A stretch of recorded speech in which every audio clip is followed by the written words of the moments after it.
কসবা কাণ্ডের জের ঘটনার 6 দিনের মাথায় কলেজের অস্থায়ী কর্মীর পদ থেকে বরখাস্ত করা হয়েছে মনোজিৎ মিশ্রকে। ধৃতদের মধ্যে আরো 2 ছাত্রের নাম রয়েছে, একজন জাইব আহমেদ এবং অন্যজন প্রমিত মুখোপাধ্যায়। তাদের স্টুডেন্টশিপও বাতিল করা হয়েছে, অর্থাৎ অভিযুক্তদের কেউই আর ওই প্রতিষ্ঠানে ফিরতে পারবে না। ইতিমধ্যে 3 জনই গ্রেফতার হয়েছে। এসবের মাঝেই আরো বড় কোপ।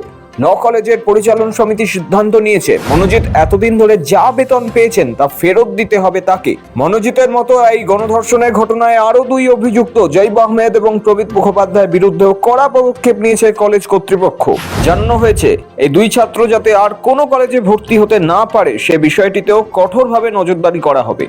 মঙ্গলবার কসবা ল কলেজের গভর্নিং বডির বৈঠক ছিল।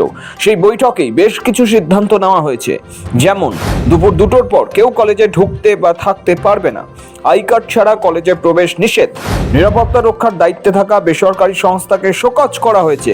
সব মিলিয়ে নতুন করে নিরাপত্তা এবং নিয়ম কানুনে কড়াকড়ি আনতে চাইছে কলেজ কর্তৃপক্ষ। কলেজ ক্যাম্পাসে বহিরাগতদের আনাগোনার ক্ষেত্রে নিয়ন্ত্রণ আনতে চলেছে কলেজ কর্তৃপক্ষ। যদিও গণধর্ষণের ঘটনার জেরে কলেজের পঠন পাঠন বন্ধ থাকলেও প্রথম সেমেস্টারে পরীক্ষার ফর্ম ফিল আপের কাজ চলছে। এই কলেজ অফিস আপাতত খোলা থাকছে। পঠন পাঠন আবার শুরু হবে কিনা সে সিদ্ধান্ত নেওয়া হবে উচ্চশিক্ষা দপ্তর ও পুলিশের অনুমতির ভিত্তিতে। এদিকে গণধর্ষণের ঘটনায় 3 অভিযুক্তকে 8ই জুলাই পর্যন্ত পুলিশি হেফাজতের নির্দেশ দিয়েছে আদালত। অন্যদিকে কলেজের সিকিউরিটি গার্ড পিনাকি বন্দ্যোপাধ্যায়কে 4 জুলাই পর্যন্ত পুলিশি হেফাজতের নির্দেশ দেওয়া হয়েছে। সৌভিক চ্যানেলের রিপোর্ট, সময় কলকাতা।